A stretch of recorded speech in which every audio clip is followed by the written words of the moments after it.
Bismillahirrahmanirrahim. Alhamdulillah wassalatu wassalamu ala Rasulillah amma ba'd. Bagian yang ketiga yang menjelaskan kartu penjelasan pengenal kitab-kitab hadis beserta cetakan-cetakan yang terbaiknya. Kita sudah sampai di halaman yang ke-56. Nama kitabnya adalah Gharibul Hadis. Gharibul Hadis karya Ibnu Qutaibah Abdullah Ibnu Muslim, Abu Muhammad Abdullah Ibnu Muslim Ibnu Qutaibah Ad-Dainawari, yang ditahqiq oleh Abdullah Al-Jaburi, cetakan Darul Gharb, 3 jilid di Tunisia. Kemudian Gharibul Hadits yang lain, Gharibul Hadits Al-Khattabi, karya Al-Imam Al-Khattabi. Al-Imam Abu Sulaiman Hamad Ibnu Muhammad Al-Khattabi, tahqiq Abdul Karim Ibrahim Al-Azbawi, cetakan Markas Ihya Ut-Turath di Makkah, 3 jilid. Kemudian ini yang lebih populer ya, An-Nihayah fi Gharibil Hadits wal Athar, karya Al-Imam Ibnu Al-Athir. Beliau Abu Sa'adat Al-Mubarak Ibnu Muhammad Ibnu Al-Athir. Tahqiq Ahmad bin Muhammad Al-Kharrat, yang dicetak di Wizaratul Auqaf di Qatar, 10 jilid. Kemudian berikutnya adalah kitab Jami'ul Usul fi Ahadits Rasul sallallahu alaihi wasallam, yang ditulis oleh Ibnu Al-Athir juga. Abu Sa'adat Al-Mubarak Ibnu Muhammad Ibnu Al-Athir, tahqiq Abdul Qadir Al-Arnaud, cetakan Dar Ibnu Katsir, 13 jilid. Berikutnya adalah kitab Ad-Du'a yang ditulis oleh Al-Imam At-Tabarani. Kitab Ad-Du'a yang ditulis oleh Al-Imam At-Tabarani, tahqiq Muhammad Said Al-Bukhari, cetakan Darul Basyair Al-Islamiyah, 1 jilid. Kemudian kitab Al-Adabul Mufrad karya Al-Imam Al-Bukhari yang ditahqiq Ali Abdul Maqsud Ridwan, cetakan Dar Ibnu Jauzi, 1 jilid. Berikutnya kitab Birrul Walidain karya Al-Imam Al-Bukhari juga. Ya, kitab ini ditahqiq oleh Abdul Ati Muhyi Asy-Syarqawi, cetakan ilmu li ihya atau alam li ihya iturat wal khadamat ar-raqamiyah, 1 jilid. Selanjutnya adalah Kitab Tauhid wa Itsbatu Sifatir Rabbi Azza wa Jal, karya Al-Imam Ibnu Khuzaimah. Kitab Tauhid Ibnu Khuzaimah. Ini berbeda dengan kitab Tauhid yang ditulis oleh Syekh Muhammad Ibnu Abdul Wahab.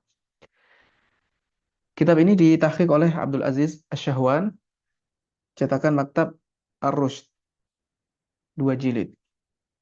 Kemudian kitab Zuhud yang ditulis oleh Al-Imam Waqi' Ibnu Al-Jarrah, gurunya Al-Imam Asy-Syafi'i. Tahqiq Abdurrahman Abdul Jabbar Al-Fariwai, cetakan Maktab Ad-Dar, Madinah. Ini di kota Madinah Al-Munawwarah, 2 jilid. Kitab Zuhud Imam Waqi'. Kemudian kita berikutnya At-Targhib wa Tarhib Al-Imam Al-Mundhiri. At-Targhib wa Tarhib min al-Hadits Syarif karya Al-Imam Al-Hafidz Zakiyuddin Abdul Azim Ibnu Abdul Qawi Al-Mundhiri, yang ditahqiq oleh beberapa ulama. Cetakan Dar Ibnu Katsir dan Al-Kalimut Thayyib, Dar Al-Kalimut Thayyib, 4 jilid. Kemudian Fathul Qaribil Mujib ala Targhib wa Tarhib lil Mundhiri, karya Abu Muhammad Hasan Ibnu Ali Al-Fayyumi. Ini yang berkaitan dengan kitab sebelumnya. Tahqiq Muhammad Ishaq Muhammad Al-Ibrahim. Tidak disebutkan nama penerbitnya. Ada 15 jilid. Kemudian kitab yang sangat terkenal, Riyadhus Shalihin, karya Al-Imam An-Nawawi, Abu Zakaria Yahya Ibnu Syaraf An-Nawawi. Cetakannya Darul Minhaj, 1 jilid. Kemudian Kunuzu Riyadhus Shalihin yang ditulis oleh Ahmad Ibnu Nasir Ibnu Abdurrahman Al-Ammar, cetakan Dar Kunuz Ishbiliyah, 22 jilid.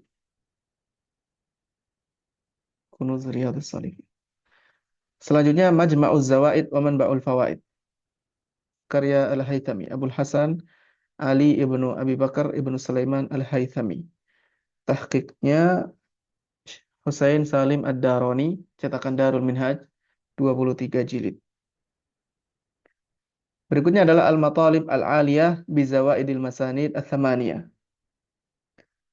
Karya Abul Fadl Ahmad Ibnu Ali Ibnu Hajar Al-Asqalani. Ini karya Ibnu Hajar yang ditakhrik oleh Sa'ad Ibnu Nasir Asy-Syafri, cetakan Darul Asimah dan Darul Ghaib. Ada 18 jilid. Ini kitab yang terakhir.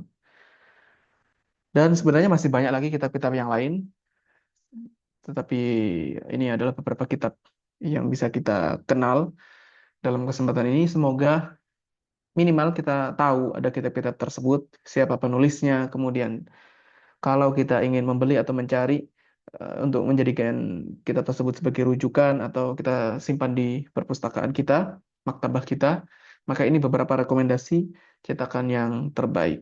Dan tentu saja cetakan yang terbaik ini memiliki beberapa keistimewaan, di antaranya adalah sudah ditahqiq, kemudian kita bisa menghindari kesalahan-kesalahan cetak, baik yang tidak disengaja maupun yang disengaja, atau hal-hal yang lain yang unsur-unsur teknis ya, misalkan keterbacaan dan yang lainnya, karena itu mempengaruhi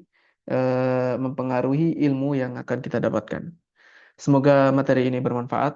Wassalamualaikum warahmatullahi wabarakatuh. Walhamdulillahi rabbil alamin.